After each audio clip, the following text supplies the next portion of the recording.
Apa yang terjadi semasa kita melakukan puasa, ya. Yang pertama, asupan air jelas akan berkurang, ya. Umumnya ini kalau kita tidak waspadai atau tidak kita, apa namanya, mencari jalan untuk bagaimana, mengganti asupan air ini, puasa kita jadi, biasanya akan mengalami banyak masalah gitu ya, terutama masalah sakit kepala ya, masalah sakit kepala dan sakit lambung, ya. Kemudian di kandung empedu kita itu, menjadi kental dia. Karena apa? Karena dia mempersiapkan diri untuk, eee, memecah lemak ketika kita berbuka, ya. Lalu pankreas kita produksi insulin itu menjadi menurun dan ini akan memicu hati, dia akan memberikan kesan kepada hati untuk, mengganti energi yang hilang, ya. Jadi pada saat puasa itu, sebetulnya badan kita, eee memberikan feedback yang baik ya. Ketika insulin menurun, hati keluar, menghasilkan, energi untuk tubuh kita atau simpanan glukosa ya. Lambung, nah ini buat yang mereka yang memiliki penyakit asam lambung ya. Asam lambungnya akan sebetulnya bukan menurun itu dalam hal begini, kalau kita bicara dengan asam lambung yang menurun pasti ibu-ibu mikirnya, "Oh ini tambah asam lambung kita," ya. Asam lambung yang menurun itu bukan berarti dia menjadi tambah menurun, tapi dia tambah meningkat, jadi lebih ke arah basa, ya. Dia jadinya bukan bukan malah menyebabkan penyakit mah, ya, tapi malah mengurangi penyakit mah sebetulnya, gitu, ya. Dan ini, disebabkan oleh karena bakteri-bakteri pengurai yang ada di dalam lambung kita. Karena asam lambungnya tidak terisi oleh makanan, maka si bakteri ini jadi, apa ya, mendapatkan sinyal, "Eh, kok jadi kurang ya makanan yang masuk?" Jadi mereka keluar dan memperbanyak diri. Nah, inilah yang, bakteri pengurai ini yang kemudian akan menyebabkan si lambung kita menjadi lebih normal keasamannya, ya. Jadi nggak ada kata tuh sebetulnya, puasa jadi bikin sakit mah gitu, nggak ada, ya.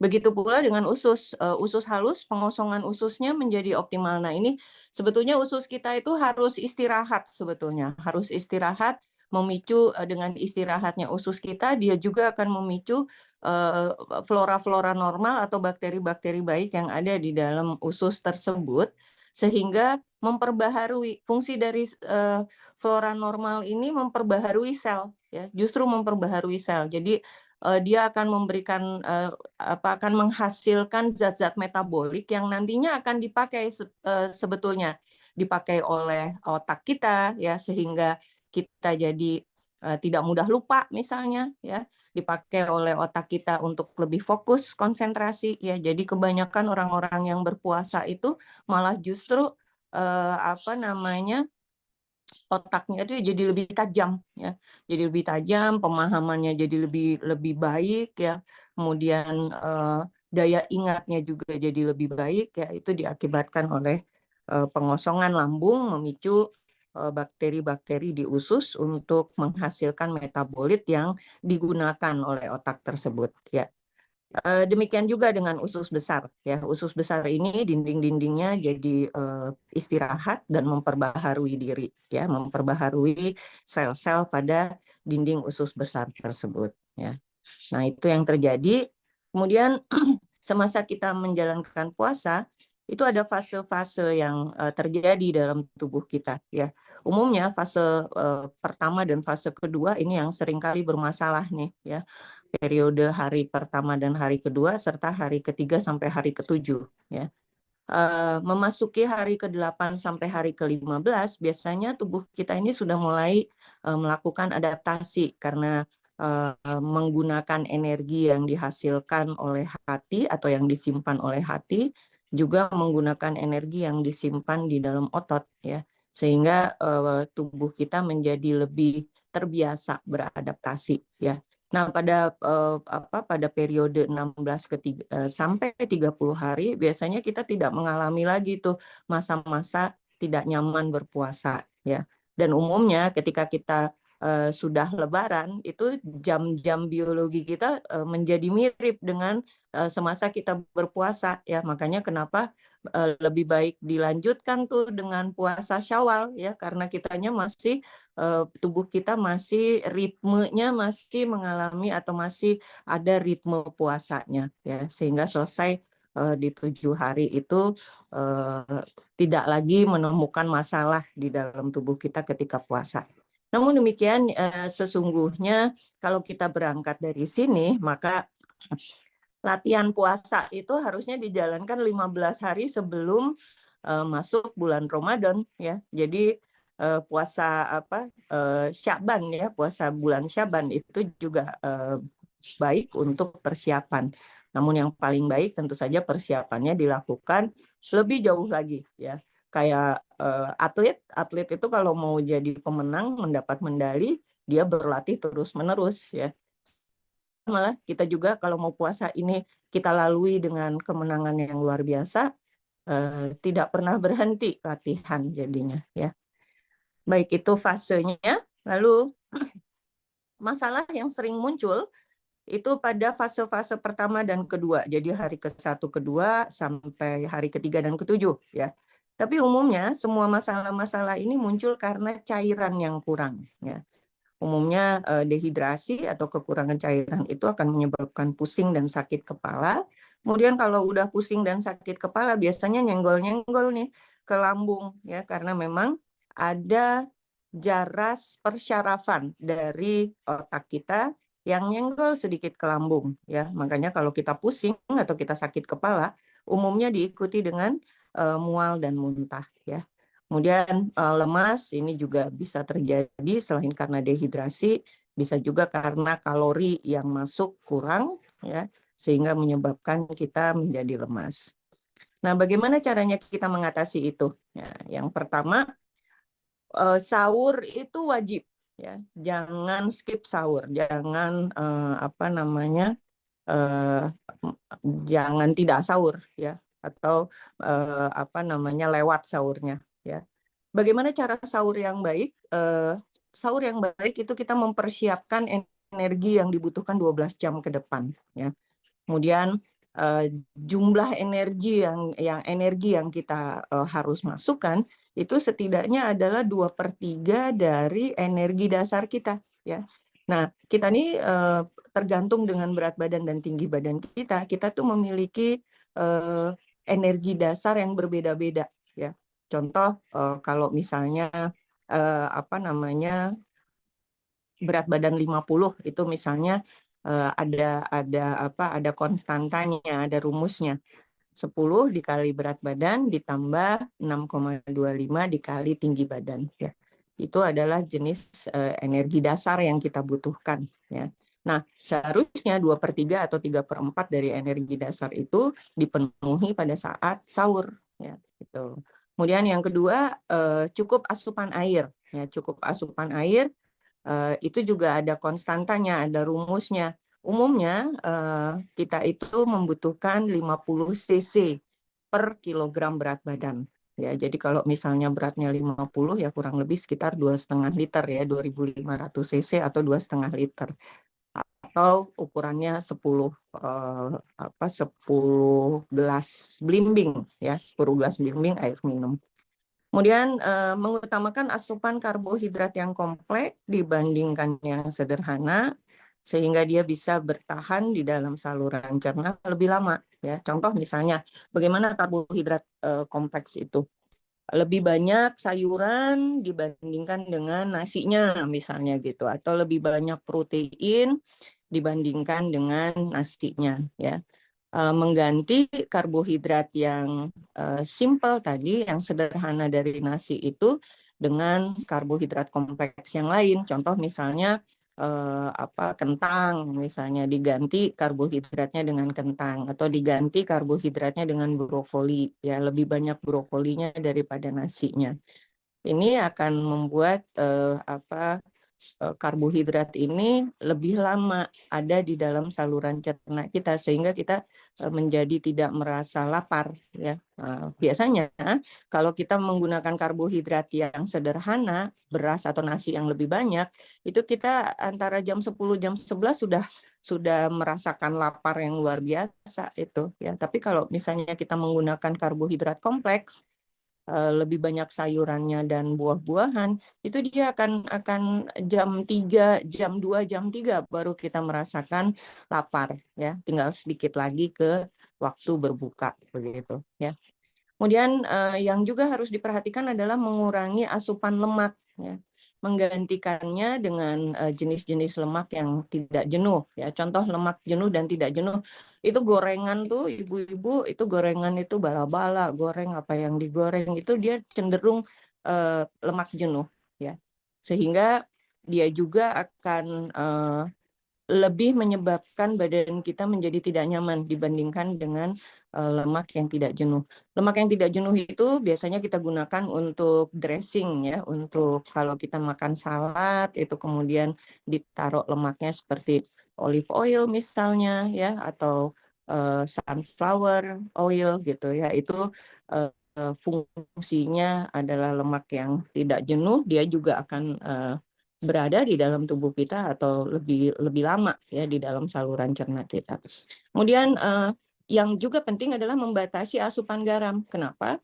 Karena ketika garam kita terlalu tinggi, ini akan menyebabkan yang kita sebut dengan retensi air ya. Kita jadi akan banyak keluar keringat dan kita akan banyak pipis ya.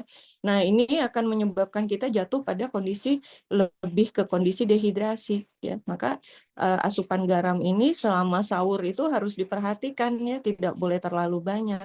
Kalau udah buka sih boleh-boleh aja gitu, walaupun itu tidak disarankan ya, karena asupan garam ini juga akan menyebabkan kehilangan cairan di dalam tubuh kita ya.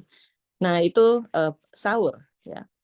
Nah, untuk menghitung kebutuhan kalori dasar yang tadi saya sampaikan, 10 dikali berat badan, kalau seseorang misalnya dengan tinggi 160 cm dengan berat badan 50, maka 10 dikalikan 50 ditambah dengan 6,25 dikali tinggi badannya 160. Jadi kalori dasar itu sekitar 1.500 kalori bagi mereka yang berat badannya 50 kilo dan tingginya adalah 160.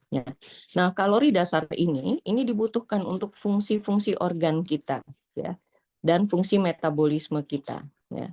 Nah, artinya kalau kita mau tetap sehat ya, dan kita mau tetap metabolisme kita di dalam tubuh berjalan sempurna, tidak ada kekurangan, maka energi dasar ini atau kalori dasar ini harus dicukupi ya.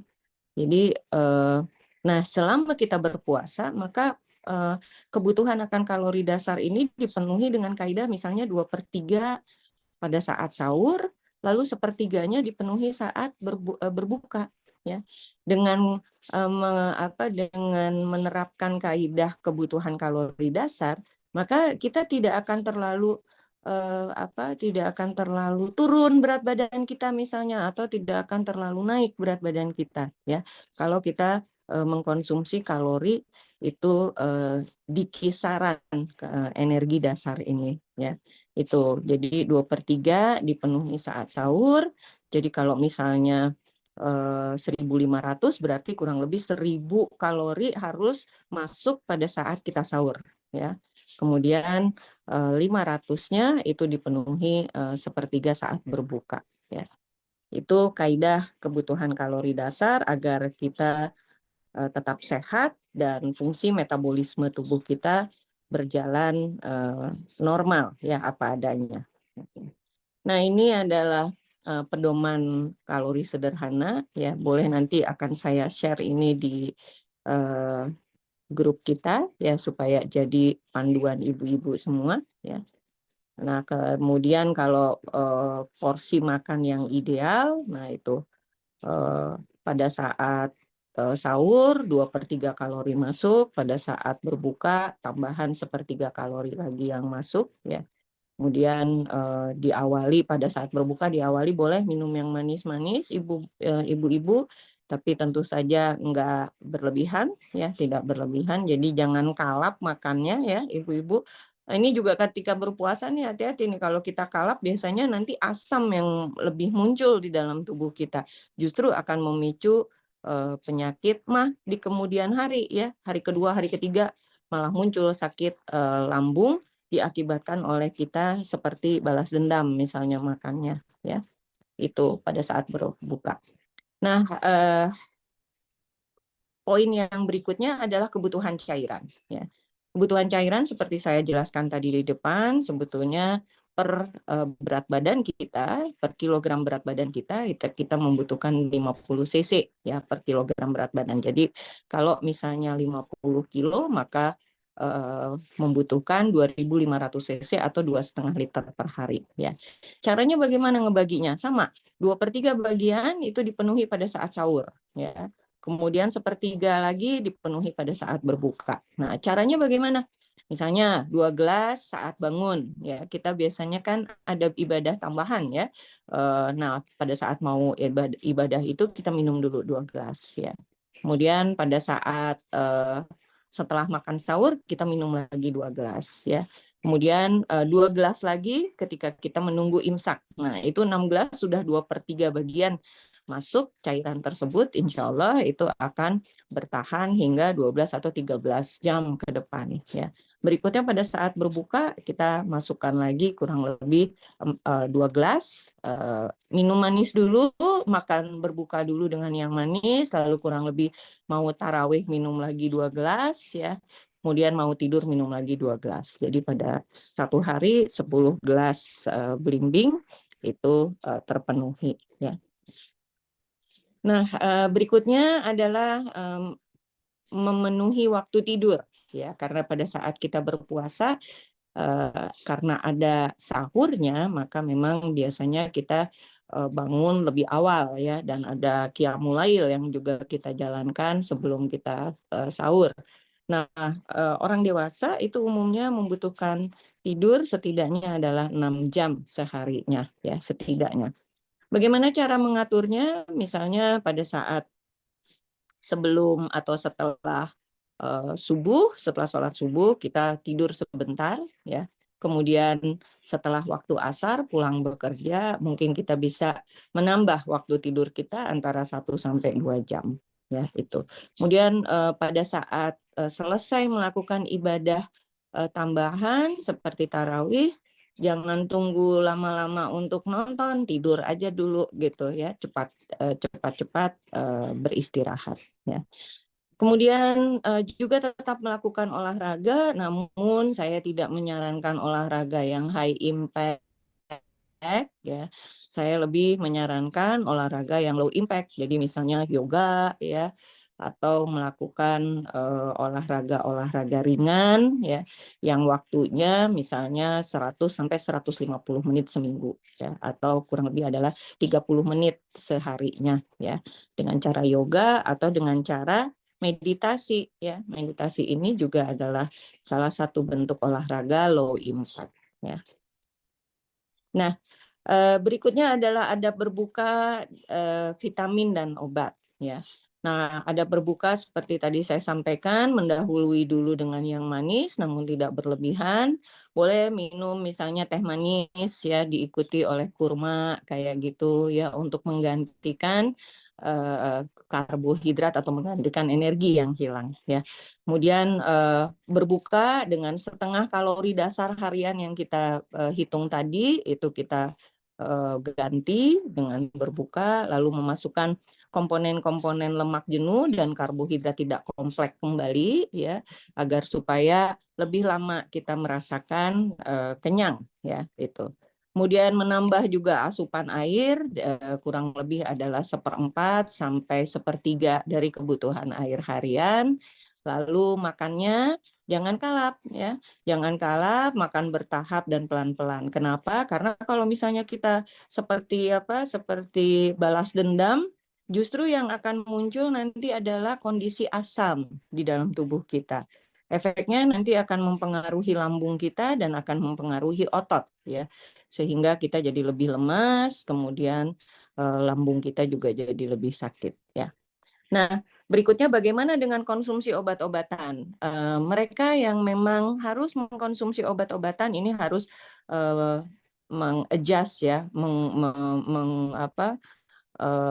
mengatur kembali obat-obatan yang masuk. Ada kalanya kalau misalnya obat-obatan tersebut harus masuk 3 kali dalam 1 hari, maka kita cara mengaturnya, 1 kita makan pada saat sahur, 1 lagi pada saat buka, kemudian 1 lagi diminum pada saat kita mau tidur ya. Itu kalau 3 kali. Kalau misalnya 4 kali gimana dok? Harus 4 kali 1. Umumnya saya menyarankan untuk diberikan 2 misalnya ketika sahur, 2 lagi ketika berbuka ya, kayak begitu ya. Untuk mengkonsumsi vitamin tambahan memang untuk menjaga daya tahan tubuh kita semasa kita menjalankan puasa, bagi mereka yang tidak pernah beradaptasi atau jarang melakukan latihan puasa, maka sebaiknya memang mengkonsumsi vitamin-vitamin tambahan ya. Di antaranya multivitamin yang isinya usahakan ada B1-nya, ada B6-nya, dan ada B12-nya ya. Ditambah dengan vitamin D, kemudian ditambah dengan vitamin C ya untuk menjaga daya tahan tubuh. Nah, demikian ibu-ibu semua. Monggo saya kembalikan kepada Ibu moderator, kepada Ibu MC, Ibu Fitri.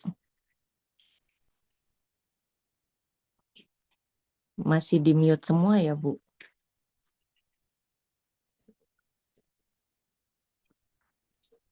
Ya, terima kasih Bu Dokter. Luar biasa masukannya, kelihatannya sederhana, tapi sebetulnya itu harus betul-betul kita perhatikan karena mengingat usia kita, kemudian mengingat kesibukan kita, bahwa tadi sudah dikatakan bagaimana rumusnya, kemudian bagaimana cara mengatur minum dalam dari 10 gelas blimbing dan sebagainya. Nah, karena waktunya sangat terbatas, saya memberikan waktu untuk ibu-ibu yang hadir di sini untuk mengajukan pertanyaan dari apa yang sudah dijelaskan oleh Bu Dr. Rina. Silakan ibu-ibu, boleh hands up atau di chat. Ya, boleh. Tanya. Boleh. Ya. Boleh raisen. Iya, mangga Ibu Ulupi ya. Assalamualaikum Dr. Rina, sudah kangen sekali. Alhamdulillah dalam kondisi kesehatan yang tidak baik-baik saja, tapi tetap menyemangati kita dengan memulai Ramadan dengan sehat, seperti itu. Dr. Rina, ini kejadian beberapa kali, kadang-kadang kita terlalu capek dan segala macam, tahu-tahu sahurnya udah mau imsak gitu. Dalam waktu yang hanya beberapa detik atau menit gitu, itu sebaiknya apa supaya kita tetap bisa bugar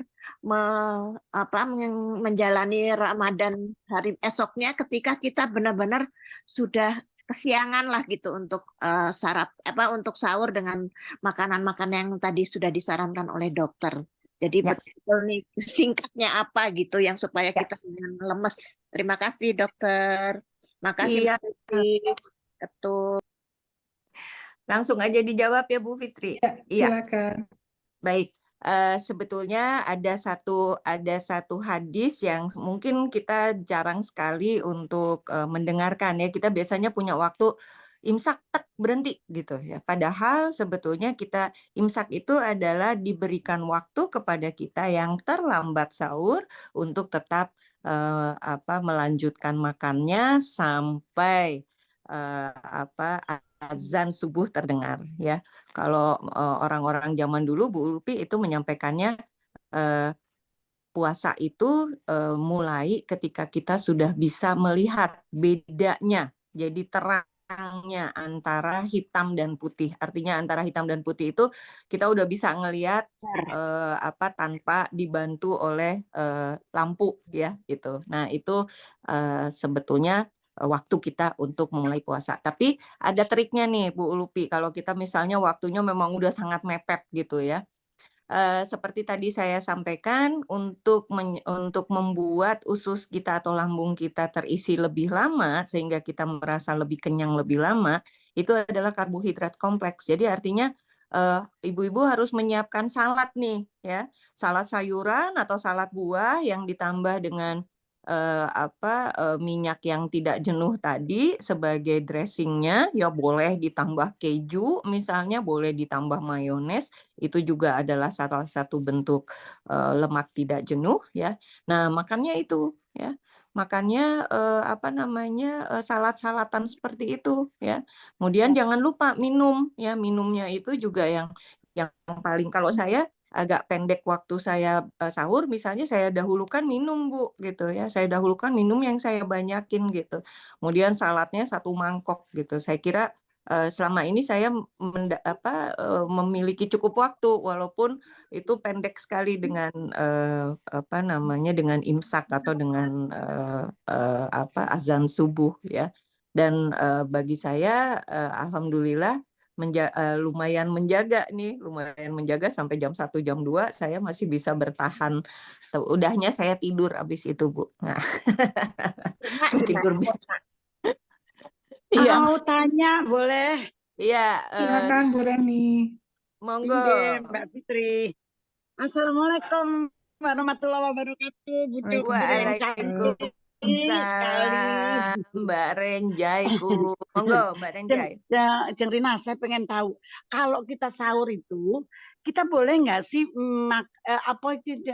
minum atau makan es krim yang sahur seli, jadi yang ada kecut-kecutnya gitu, dan boleh juga nggak sih minum jus dari buah-buahan, artinya untuk pengganti nasi atau nasinya sedikit tapi juga mengkonsumsi es krim yang sahur seli itu juga dengan jus buah-buahan, itu boleh nggak?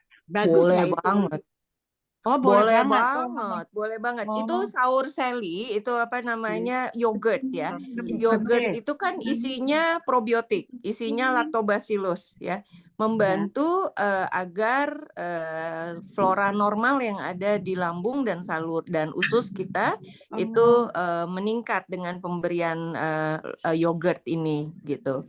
Nah, tapi sebaiknya Mbak Renjai itu dimix dengan sahur seli sendirian, dimix dengan buah-buahan, dimix dengan sayuran ya. Makan nasinya sedikit, tapi terus jus sayuran sama jus buahnya misalnya jadi lebih banyak. Nah, itu akan jauh lebih kenyang kitanya dan lebih lama kenyang kita gitu, sehingga puasa kita juga jadi lebih efektif ya. Dan cakupan air karena kita menjalankannya dengan bentuk jus itu jadi lebih masuk lagi gitu, sehingga untuk mengurangi dehidrasi yang mungkin muncul gitu. Oh, itu apik tenan ya. Apik tenan. Nah, ini tapi jenis buah dan sayurannya yang perlu dipilih ya Mbak Renja ya. Misalnya memilih apel, memilih pepaya di jus ya. Kemudian memilih brokoli kalau untuk sayurannya yang di jus. Nah, itu jauh lebih bagus atau jauh lebih baik untuk mengganti karbohidrat yang simpel tadi dengan karbohidrat yang tidak yang kompleks ya. Itu sayur apa saja itu boleh ya dicampurkan dengan buah macam-macam gitu? Boleh. Enggak jadi cuma racun. Boleh. Tapi ada beberapa jenis sayuran yang kandungan karbohidrat kompleksnya lebih tinggi. Contohnya brokoli itu lebih tinggi ya. Kemudian jenis kacang-kacangan, sayuran yang kacang merah, kemudian kacang hijau ya. Itu bayam juga ya, kemudian pakcoy ya, pakcoy ya itu. Nah, itu jauh lebih kol ya, tapi ada beberapa jenis sayuran yang tidak disarankan ketika kita sahur, misalnya lobak ya. Lobak ini bisa meningkatkan asam lambung justru. Jadi kalau lobak lebih baik tidak disarankan ketika sahur ya. Baik Bu Dokter, matur suwun sangat, sangat berguna. Sami-sami Mbak Renja. Waalaikumsalam. Lain dia Silakan ini. ibu-ibu, Hah? kalau ada yang mau bertanya lagi, masih ada waktu. Iya. Nah, jadi kan tawa harus Yang tempat seminar kayak ini terus tentang lagi belajar. Oke. Ada lagi ibu-ibu yang mau bertanya? Monggo silakan raise hand.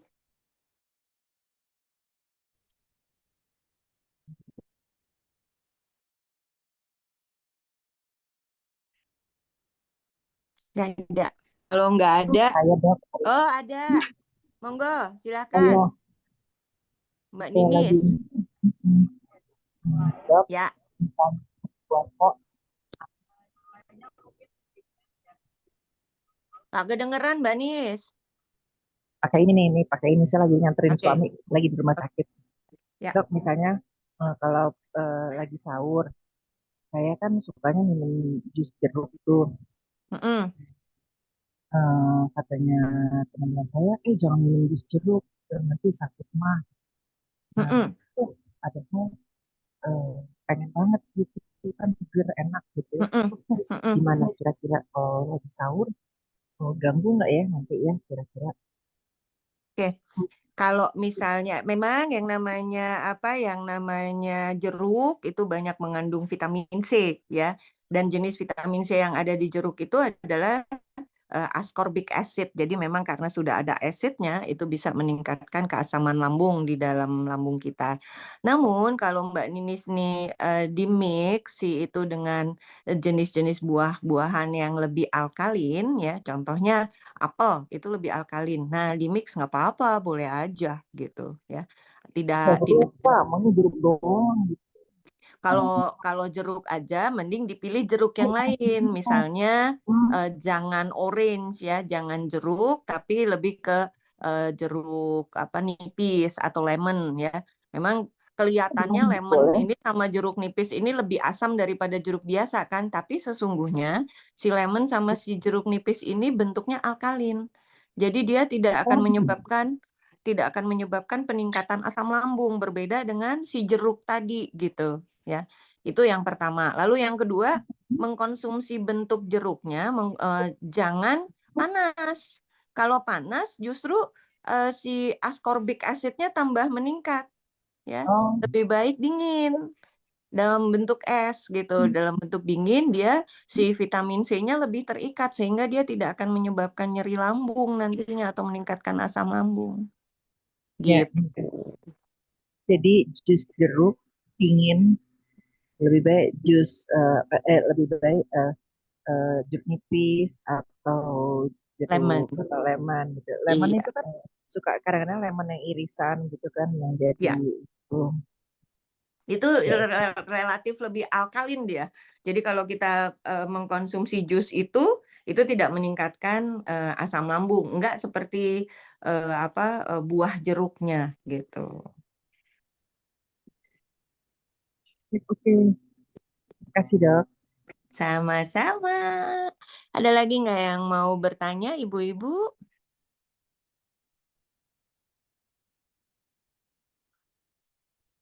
Kalau tidak, kayaknya kita masuk Ya, ke... saya Dokter Ina. Oh, ada, Boleh. monggo. Sorry. Monggo.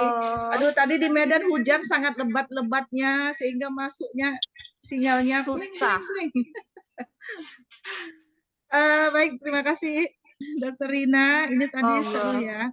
Ceritanya sehat, bugar dan sehat. Saya mau tanya, ini saya penggemar gorengan nih. Nah, jadi kalau gorengan itu, Dokter Rina, satu gorengan itu katanya berapa tadi ya, Dokter Rina bilangnya. Nah, jadi kalau kita makan gorengan itu misalnya kebiasaan ya, Dokter Rina ya. Saya kadang-kadang 3 itu buka itu kan, teh panas, terus gorengannya 3 udah itu cukup. Tapi gorengan gitu. Ya. Nanti baru kalau mau makan nasi, baru makan nasi gitu. Nah, itu pengaruh nggak nanti ya? Kadang-kadang memang jadi suka seret di tenggorokan. Ya. Nah, gitu. Ya. Terima kasih, Dokter Rina. Sama-sama. Itu sebenarnya kalau mau makan gorengan boleh-boleh aja makan gorengan, tapi tidak makan gorengan pada saat sahur. Karena apa? Karena nanti kita itu tadi dia lebih seret-seret gitu ya. Kalau misalnya jadi lebih haus kerasanya. Kalau misalnya lagi berbuka juga sebaiknya tidak tidak terlalu banyak ya, karena kalau terlalu banyak nanti juga kita lambat laun biasanya si haus itu menetap ya, kita akan jauh lebih banyak kehilangan cairan ya. Ketika kita kehilangan cairan inilah maka kita jadi lemes, pusing, tahu-tahu pada saat mau sahur, aduh nggak enak kepala, batal puasanya kayak gitu. Jadi lebih baik dibatasi. Kalau cuma 3 aja sih ketika buka aman ya. Tapi kalau misalnya pada saat sahur lebih baik tidak mengkonsumsi yang goreng-gorengan kayak gitu ya. Gitu Berarti Bu. goreng tempe juga dikurangin ya, Dokter Ina ya. Yang Tempe goreng. boleh aja, cuman lebih cenderung lebih banyak yang lebih banyak yang menyediakan yang kandungan airnya lebih baik ya. Contoh direbus atau dibacem kayak gitu ya, jauh lebih baik dalam hal kita menjaga agar tidak terjadi dehidrasi kayak gitu. Di mix lah, ada gorengnya, ada sayurnya gitu. Mantap. Baik, Ibu-ibu ada lagi yang mau bertanya? Saya, Dok. Monggo. Dok, biasanya selama puasa yang sebelum-sebelumnya itu baru dapat berapa hari gitu ya. Itu kayak kita kekurangan cair, mungkin karena kurang minum ya. Jadi ke belakangnya sembelit kayak gitu, Dok. Oke. Terus kalau sudah seperti itu, saya terpaksa minum Vegeta untuk bisa ini. Itu kalau terus bukan, maksudnya selama puasa itu enggak sih tiap hari berapa hari sekali kayak gitu, itu bahaya apa enggak, Dok? Oke. Vegeta itu kan sebetulnya adalah kategorinya itu adalah cairan pengganti ya, fiber, dia fiber juga masuk ke situ. Kalau menurut saya penggunaan fiber ini baik ya, tidak ada keburukan dari fiber tersebut. Namun beberapa pengalaman menggunakan Vegeta ini justru malah jadi dia lebih mual-mual gitu, karena si Vegetanya ini ditambahkan kandungan vitamin C yang cukup tinggi. Nah, jadi mesti milih-milih kali ya Bu Nuk ya, Vegeta atau bisa pakai alang sari ya, cairan-cairan yang sifatnya fiber itu mungkin dibandingkan dengan Vegeta yang ada tambahan ascorbic acidnya itu lebih cenderung kita memilih yang tidak ada tambahan kayak gitu ya. Atau misalnya Pocari ya, Pocari Sweat itu juga isinya elektrolit sehingga kita juga bisa memasukkan elektrolit baru ke dalam tubuh kita gitu ya. Tapi kalau misalnya cuma sesekali aja untuk membantu itu nggak apa-apa ya. Boleh, nggak apa-apa. Jangan terus-terusan aja, kasihan. Nanti takutnya seperti riwayat pasien saya ada 3 atau 4 pasien yang mengalami pasca minum Vegeta yang terus-menerus dia malah jadi lebih diare kayak gitu ya, lebih mual-mual kayak gitu ya. Boleh, nggak apa-apa. Oke, Dok, terima kasih. Sami-sami. Bu Dokter, Ya. tanya lagi. Monggo. Nyuwun sewu. Ini loh, saya itu kan waktu sakit kemarin itu dianjurkan oleh dokter minum apa gitu namanya, saya baca dulu, aku salah. Minum furosemide. Oh ya. Ya. Nah, itu 2 hari sekali dianjurkan minumnya jam 5. Ya. Karena jam 5 pagi. Ya. Karena kalau udah minum itu kencing terus. Aduh, masalah. Saya sampai bingung kadang-kadang, sampai saya pakai pampers kalau pergi, karena dia kencing-kencing terus. Betul. Nah, terus pertanyaan saya, jikalau nanti puasa lah, apakah saya harus minum itu juga 2 hari sekali? Takutnya nanti kencing-kencing terus kekurangan air atau bagaimana? Bagaimana saranipun? Ya, kalau saran saya diperpanjang Mbak Reni, jangan 2 hari sekali. Jadi mungkin 1 minggu 1 kali aja diminumnya, tapi jangan sahur Mbak Reni, minumnya pas buka. Oh, minumnya pas buka. Oh, Ya, alhamdulillah. Oke. jadi Oke. pada Ya, ya, saat ya. puasa dipindahin pas buka dan hanya seminggu sekali gitu. Oh, iya, iya. Matur suwun sangat. Saya sudah tenang Monggo sekarang. Sudah ada sami-sami. jawabannya pun. Monggo. Assalamualaikum. Waalaikumsalam. Baik, Bu Fitri, kita ini ya. kita tutup untuk tanya jawabnya. Mungkin sebelum door prize, ada satu konklusi yang ingin disampaikan oleh Bu Dokter. Ya, jadi kita dalam hal menghadapi puasa ini harus mempersiapkan diri kita agar diri kita bisa menjalankan puasa ini dengan sempurna, ya. Tapi kembali lagi, walaupun misalnya puasa kita nanti di perjalanannya diwarnai dengan kondisi sakit, jangan kecil hati, karena bagaimanapun juga Allah itu Maha Sayang. Selama kita menjalankan ibadahnya ikhlas hanya untuk Allah, ketika kita sakit kita ikhlas menerimanya, itu akan ada ganti balasannya. Persiapan tubuh kita selama puasa itu nanti harus juga kita perhatikan. Yang penting itu tadi ibu-ibu, kalorinya, kemudian air jangan lupa ya, kemudian konsumsi obat-obatan dan vitamin yang biasa kita jalankan aja. Selebihnya lillahi ta'ala kita menjalankan ibadah puasa ini, insya Allah ibadah puasa kita berjalan dengan aman dan lancar. Demikian. Amin, amin.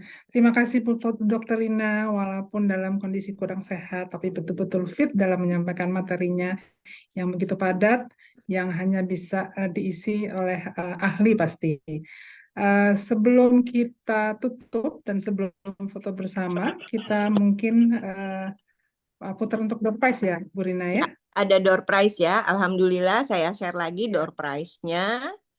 Ini seperti ini door prize-nya ibu-ibu semua. Ada voucher, sebentar, kok nggak mau ya? Ini tadi saya taruh di belakang slide. Mau dibantu, Dokter Rina?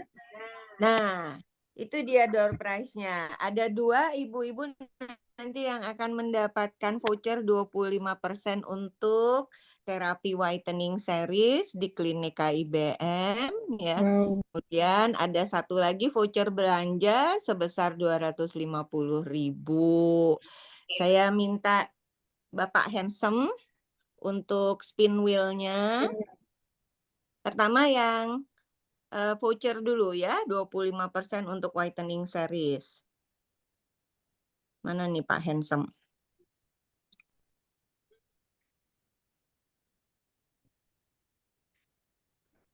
Ya, gaya banget ya ibu-ibu, handsome. Paling handsome di antara kita Memang semua, handsome. Dokter Rina. Ayo Pak Handsome, kita spin. Makin disayang sama Pak Handsome iki. Dipuja-puja. Bojone. Yeay, Ibu Siti Wahyuni. Aduh, memang rezeki di hari pertama. Hore! Selamat Dapat Nggak usah ke Jakarta ini, ke Jakarta. Dapat Jakarta. 25% ya, 25% untuk terapi whitening series. Alhamdulillah. Satu lagi. Alhamdulillah. Selamat Makasih, Dokter Putri. Rina. Iya, ke Jakarta ini. Iya, harus asik ke Jakarta. Hore, Ibu Nuk Mariana Ibu juga Nuk. dapat 25 Salam Mbak Nuk, whitening selamat Mbak series. Nuk. Selamat. Mbak Nuk tuh rajin tuh. Selamat Mbak Nuk.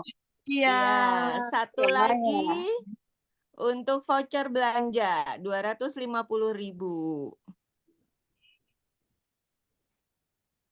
Ting ting. Ibu Nurul Aini Nasution. Nah, kepada para pemenang, kalau Selamat yang Bu dua, Nurul. selamat Bu Nurul. Yang 2 lagi, alhamdulillah Bu Siti Wahyuni sama Bu Nuk, saya sudah punya nomor kontaknya. Kalau Bu Nur Aini nanti WA saya ya Bu ya. Siap. Mbak Rina, semoga sehat, seger selalu, nggih, Bu Dokter sayang. Amin. Terima kasih Mbakku sayang, Mbak Renjai. Kita foto dulu ya Bu Fitri. Ya, Oke, betul. buka dulu ya ibu-ibu. Bu Ketum masih ada, Bu Ketum? Aku nggak Bu dibuka, Ketum sudah take off? soalnya lagi Bu bikin Ketum udah. pempek. Jadi Oh, lagi lembes. bikin empek-empek, Masya Allah, asiknya Belanja itu. aku pempek Mbak Ya Ren. udah, Iya. saya foto ya, ibu-ibu Nggih. siap-siap. 1, 2, 3. Satu lagi. Ya, Oh ini ya, adminnya. C-nya mana Oke, ya? bentar di admin kicinya mau foto juga ini, Dokter Mau Ina. foto juga admin kicinya boleh. Bu Rina cantik banget deh. Aduh, Dokter terima Rina. kasih banyak Ibu, padahal lagi Ibu lemes. semua yang bisa on cam silakan. Semua cepat Tapi sembuh, Bu. ayu seger mukanya. Lagi Satu, siaran. 1, 2, 3, silakan. Sudah. Oke, terima kasih Bu Ibu. Udah bunyinya itu ya, dilempar bangku bunyinya tadi. Iya. Bunyinya bunyi screenshot katanya. Iya, nggak kedengeran. Yang bikin Monggo, pempek itu Ibu harus Fitri. dikirim ke peserta, gitu ya, Dokter Rina. Iya, harus dikirim. Harusnya yang dari Jember ujung timur sampai ujung timur lagi ke sana itu. Apa kabar Dok Rina?